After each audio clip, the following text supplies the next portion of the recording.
How to Read a Book by Mortimer J. Adler. Summary from Epic Audiobooks, written by Nicholas Skukit and read to you by Jonathan McKinley. One-sentence summary. How to Read a Book is a 1940 classic teaching you how to become a more active reader and deliberately practice the various stages of reading in order to maximize the value you get from books. Favorite quote from the author: "True freedom is impossible without a mind made free by discipline." Mortimer J. Adler was a popular American philosopher, author, and educator who worked at various prestigious universities like Columbia and the University of Chicago, as well as educational institutions like the Encyclopedia Britannica and his own Institute for Philosophical Research. When he died in 2001, aged exactly 98 and a half years old, he left behind a massive body of work in servicing of making philosophy more accessible to the masses. One of his most popular pieces is How to Read a Book, which teaches you how to get the most out of reading nonfiction.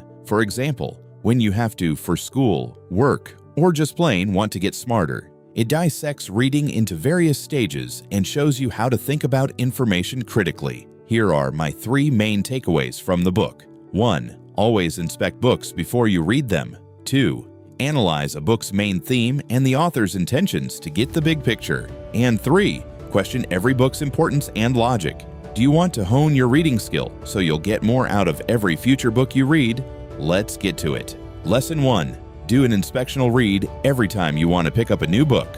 Most people want to save time on books by learning how to speed read. I always tell them not to be okay with reading slowly. The one thing I've learned about saving time on books is that it doesn't happen while reading.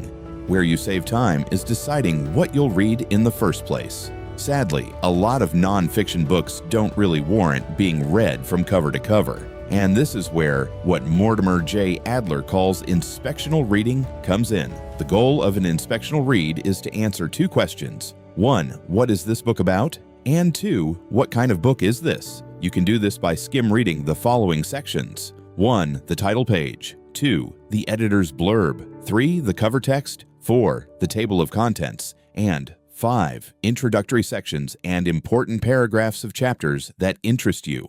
After you've done that, you'll have a pretty good idea of whether this book deserves your full attention. And if you do decide to read it cover to cover, read it entirely. But don't look up things you don't understand. This is what slows you down and makes a book painful to get through. Even without understanding everything, knowing what the entirety of the text is about will help you dig deeper into these things later. By the way, did you know that 89% of the people who regularly watch this channel do not subscribe? So if you've ever enjoyed any one of our videos, please do us the honor and hit the subscribe button. It makes a bigger difference than you know. And the more people watch, the higher quality summaries we can create. Thank you, and let's get into Lesson 2. Try to find the main theme and the author's intentions by analyzing a book in detail. This is where analytical reading comes in. Once you've read the book, you can really analyze it. This is where taking notes, highlighting, summarizing, and thinking long and hard about the content become your tools of the trade.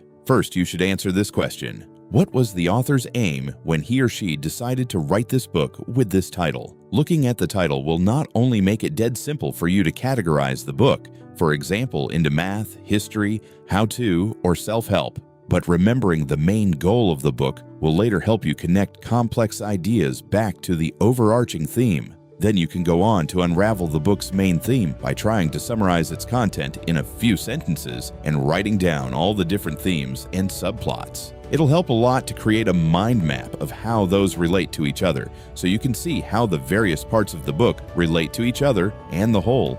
For example, A Christmas Carol is set in 5 staves. You could summarize it briefly by saying, first Scrooge is visited by a ghost of his former business partner and warned about his future. Then he's shown the past, present, and future by 3 ghosts, which cause him to change and go from greedy miser to generous giver. In an X-ray, this plot would resemble the bones of the book, whereas the exact structure, potential subplots, and other reoccurring themes would be more like the book's flesh.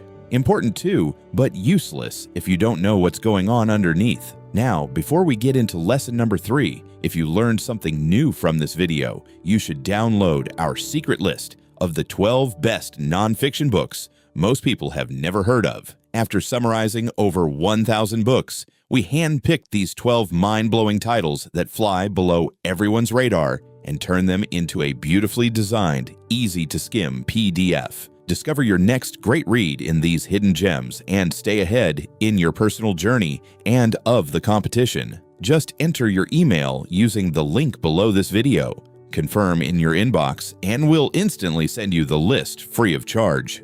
All right, let's dive into lesson number 3. Lesson 3. Ask more questions about books. Critically thinking about their importance and logic. Inspectional and analytical reading help you read more selectively and to understand what you read better. However, the most important lesson about reading books in general, I think, is this. Always question a book's significance and logic. Even if you select well, it does you no good to remember the content of a book that's irrelevant. And even if you've understood everything correctly, that means nothing if the book's logic is inherently flawed. After you close and put down a book, ask these 2 things. 1, is this true? And if it is, 2, so what? Checking the book's logic should come first because if it doesn't hold up, it's obviously irrelevant. You can do that by checking if there are contradictory statements at different points in the book, if arguments are left incomplete, or if the book somehow fails to answer the main questions it poses, then you can go on to criticize the book, but only if you've understood it well and aren't emotional about it.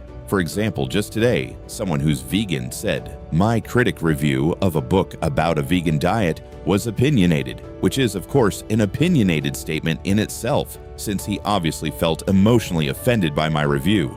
Not a good basis for judgment. Don't disagree on principle and don't agree because it feels right. Make up your own objective mind and then decide.